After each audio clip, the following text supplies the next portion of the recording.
Welcome to Soapbox After Dark. I am your host, Jamarl Thomas. I can't sleep, and where real men can't sleep, real men do the news. If I'm being honest, I've annoyed Miss Thomas. And so I may as well, not just annoy Miss Thomas, but I'm also wide awake. So let's just do the news. I came across, I've been following the story of what's been taking place in Venezuela. Essentially a failed coup attempt, at least failed coup attempt up until this point. The United States has been putting all of its eggs into the Guaido basket, and it doesn't seem like Guaido, at least to this point, can deliver. He's come up short.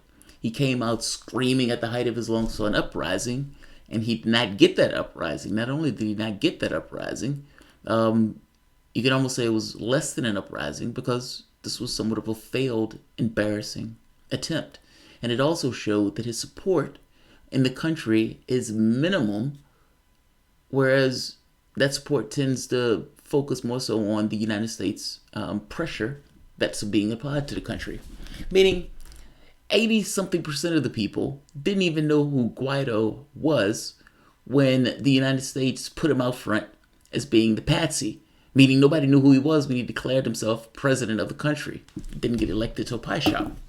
But nevertheless, that's taking place in Venezuela right now. And the situation is still tense because it's unclear on what the next move the United States is going to make.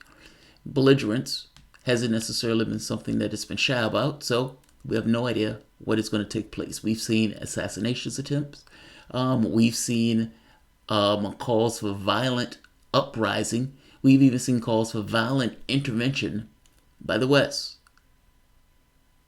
I've said before in one of my other videos, it seems that Guaido has shot his load, and he needs to be very careful. Not for Maduro. Maduro is not going to harm a hair on his head because of issues of this kind of red line and creating a pretext by which proxy forces either come into the country or the U.S. military itself go into the country, even though I don't necessarily think there's a huge appetite for the U.S. military to go in. My point is this. Guaido has a problem, and if the United States wants to find some kind of pretext in order to come into the country, his life may be forfeit, not by Maduro, but by the people that he's thrown his lot into. They've done worse. In addition to what's taking place in Venezuela, there's also a pitched battle that's taking place in D.C. at the Venezuelan embassy. You have people who, essentially you have, I guess they're calling themselves Venezuelan embassy protectors. They've been there for over a month. And in being there for over a month, they're holding the embassy to prevent the fake ambassador for Guaido from taking the embassy. Because after all, Maduro is the elected government of that country. He is the people the military is backing. He is the one that may say the election was fraudulent, but it was an election nonetheless. And either way, it's none of our business. The embassy protectors are trying to stop Guaido from taking over the D.C. embassy. Now, while they're trying to take him from taking over the D.C. embassy, there's a contingent of thugs outside that are being violent and trying to break into the embassy. There's also a contingent of Secret Service and police that are utterly useless. In fact, less than useless, because they're allowing those guys to be violent without necessarily doing anything about the fact that those guys are being violent, other than standing by and watching them being violent. Take a look at this. This is Anya Pompero. She used to work for RT. That's where I know her from. But it sounds like she's been working for the Gray Zone. Regardless of where she's been working, right now she's in the embassy, and she's been reporting on events that have been taking place inside the embassy from the perspective of the Venezuelan Embassy Collective, or Protective. Embassy Protection Collective. Jesus Christ, I have a hard time saying it. I'm going to give you the latest update on this story. This is her describing what is taking place inside the embassy. This was a little bit earlier, and I want to give you an update on what is taking place, I guess, within the last hour or so. And it will be impossible for them to deny that the violence has been coming from the pro-coup, pro-U.S., pro-Guaido thugs. Picture of the contrast between the two groups right now. Right now you have peace activists on the inside here asking for food and singing peace chants to a rowdy, vicious, vile crowd that's rallied outside. So I'll just show you what that image looks like. Give us food! Give us food! Shines up and is designed to blind those of us on the inside. Those lights are actually non-lethal weapons. Oh look, that man right there, that's Carlos Vecchio's staffer. He played an active role in preventing food from being delivered to this.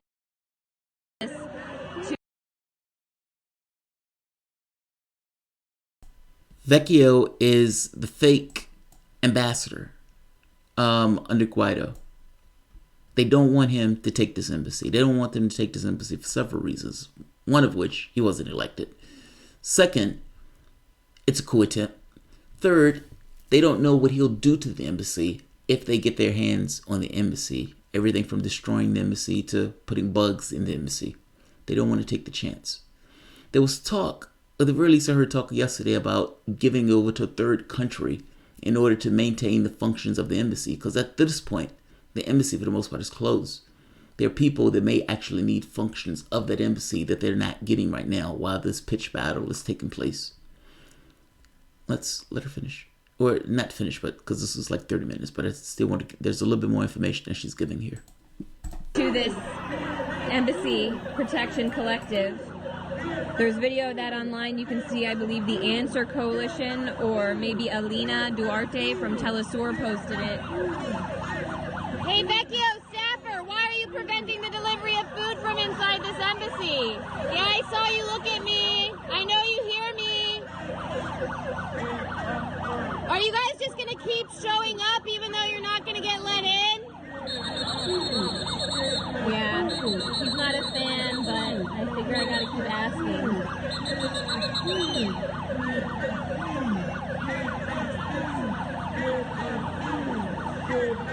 The Secret Service, under international law, is required to protect the embassy and the people who are on the inside.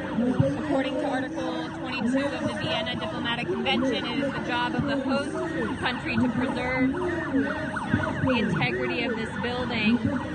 Instead, they've been allowing pro-coup thugs to drill the door, try and drill the door down. By the way, if I understand this correctly, that's even in cases of conflict.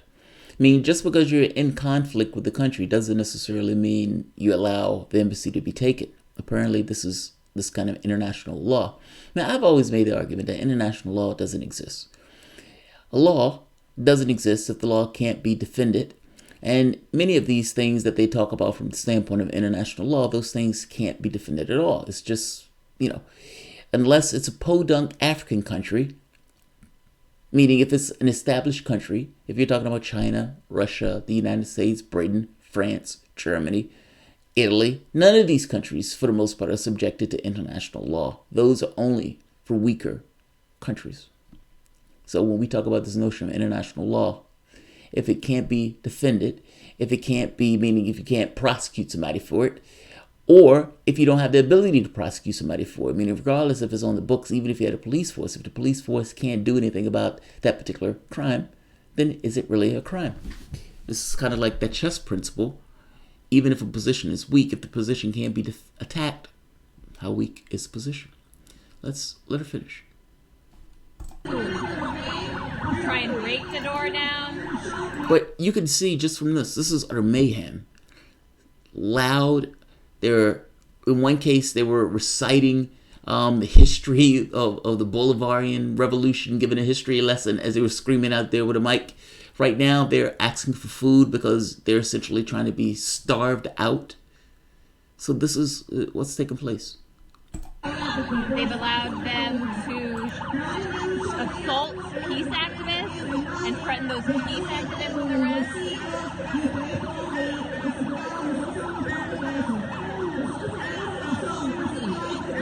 code pink down there trying to get us food.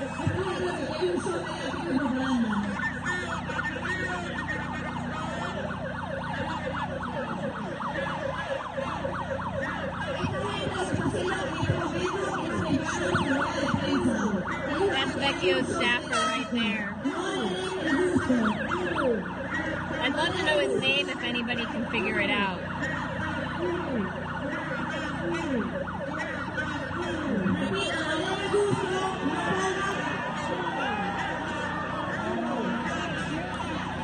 There they are attacking an old man.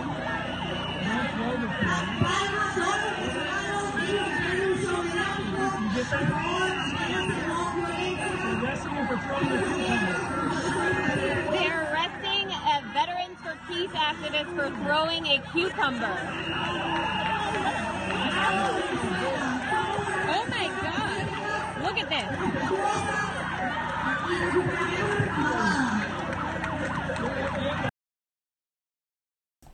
I'm always amazed at how brave and strong the police are as they beat the shit out of people who often have their hands tied behind their backs or have a knee placed on their head. And in this case, them beating the shit out of an old man with being like 10 of them. How brave. How brave. This is being live streamed right now. Secret Service, the world is watching. The world is watching. Look at that. Secret Service has just thrown an elderly Veterans for Peace activist on the ground. This is essentially has been the role of Secret Service. It hasn't been to protect the embassy. For the most part, it's been to allow assaults or threats towards the peace activists who are in the embassy themselves. It's funny, Pam Brill, or let me say Anya, somebody said I'm dyslexic when I'm reading names. That's pretty much right. She's been, under normal circumstances, she's on RT. She's so restrained. She's so prim and proper when she's on RT. I love her here because she is essentially just being her. Strong, defiant, in resistance to this kind of imperialistic, outright predatory behavior on another country. Again, regardless of what you think of Maduro, it's almost irrelevant to the process. We are attacking another nation. Now, this is what's taking place now. This is the latest. Take a look at this. And if I am not mistaken, Anya is making the argument that based on international law, that this is illegal. They shut the power to the embassy. Now, they said they were expecting this to take place, but they shut the power to the embassy. So not only are they trying to starve them for food, they also have shut any level of electricity from the building. Hi, I'm talking to you from the Venezuelan embassy with the Embassy Protection Collective.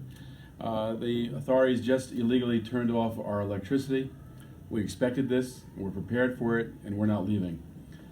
It's ironic that the United States government attacked Venezuela's electric grid, and now they're attacking the Embassy of Venezuela's electricity. They attacked Venezuela with sanctions that meant food was difficult to get. They've used sanctions to prevent us from getting food as well. The people of Venezuela have stood in solidarity and strength against these attacks. We're going to do the same thing here. We're not leaving. We're going to resist. We're going to stand in solidarity with the Venezuelan people and the elected government of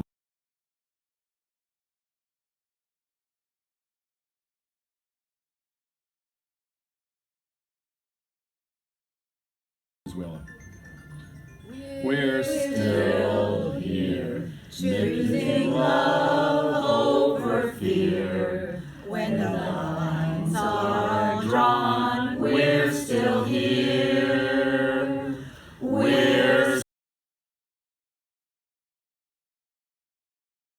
You know, when Julian Assange was arrested, and I'll leave it at this because I don't think anybody's going to be here, but when Julian Assange was arrested, one of the things that dug in you, or at the very least dug in me, was this feeling of, what do we do?